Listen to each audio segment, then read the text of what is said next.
Oh, this lighting isn't that bad. Maybe I will just do a video like this. What is up?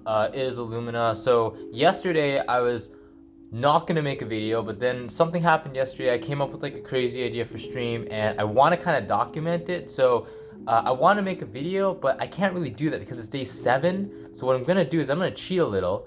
I'm gonna rip the VOD from my previous, like yesterday's stream where I talk about this, and I'm gonna edit it into here. And with every single one of these videos, I've resolved to try something new or try something different or learn something new for each YouTube video that I put out. So my very first video, I know it's gonna be garbage. And I know that these next couple of videos, the editing quality and just the video quality in general isn't going to be the best if you compare it to like cinematic, like masterpieces, like the stuff that you see on YouTube. Oh, sorry, this exposure is changing like crazy. Let me just lock it.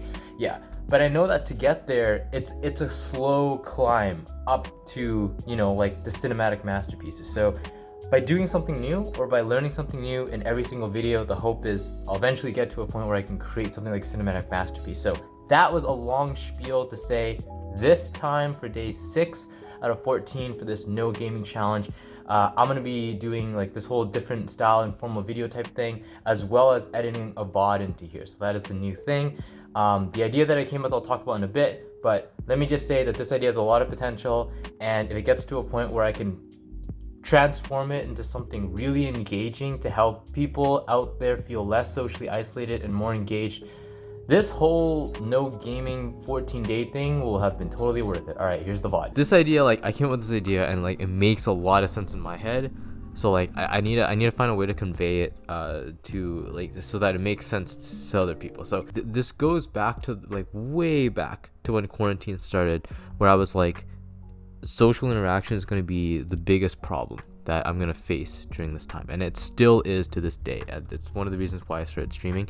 So what do I mean by a problem? So I think that I guess like this isn't really hard to explain. It's just I think that social interaction is just a part of our nature, and it's good for mental health, and it's important to have. And I think that during times like this where everybody's trapped at home and can't really go outside, and can't really like meet people and talk to people outside of like a virtual space, it's very hard to do that. So how do you facilitate that virtually, right? And this is where the whole idea of Twitch comes in. When I was introduced to Twitch, I was fascinated by the live interactivity of Twitch. And what I mean by that is, as a person in chat, you can send a message, the streamer will see it and they'll reply to it, right? Pretty fucking good in terms of like live interactivity, right? Like messages, like may not get read instantly. Stories or Instagram like posts may not get it's like really like the interactivity is what drew me to Twitch, like that part of live streaming, the live part of live streaming, right? So the idea is for me I really like interacting with people socially, and throughout this past, it's almost a year now, I think it's been past a year since like COVID officially like the COVID anniversary was a couple of days ago, I think. But throughout this past year, I've been trying to figure out where I lie in terms of social interactivity, right? Because there's like texting, there's like video calls, there's like just regular calls without video, there's just like regular messaging, and then there's like something unique like this where it's Twitch, where it's like I'm using voice and chat is using text. And I feel like I'm getting further and further away from the part, but basically what I'm trying to say is there's 2 types of interactivity online.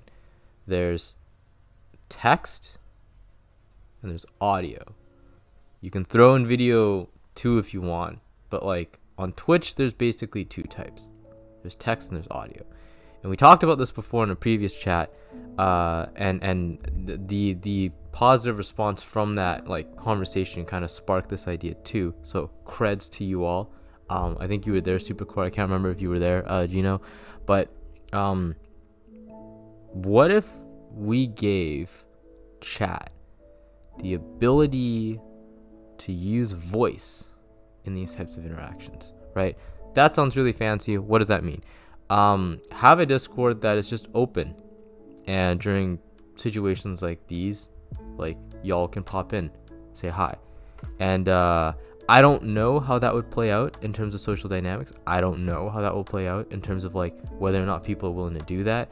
I don't know, like when I say do that, I mean like whether or not people are willing to like come into the Discord and actually have a voice-to-voice conversation, because I know that different people have different interactivity preferences, right? Some people prefer to just like type in chat, but some people want to like do like a voice-to-voice thing, right? It could be a bit chaotic. I was trying to think about ways to kind of regulate it, but I think the first step is usually the hardest during stuff like this, and during stuff like this it's good to start.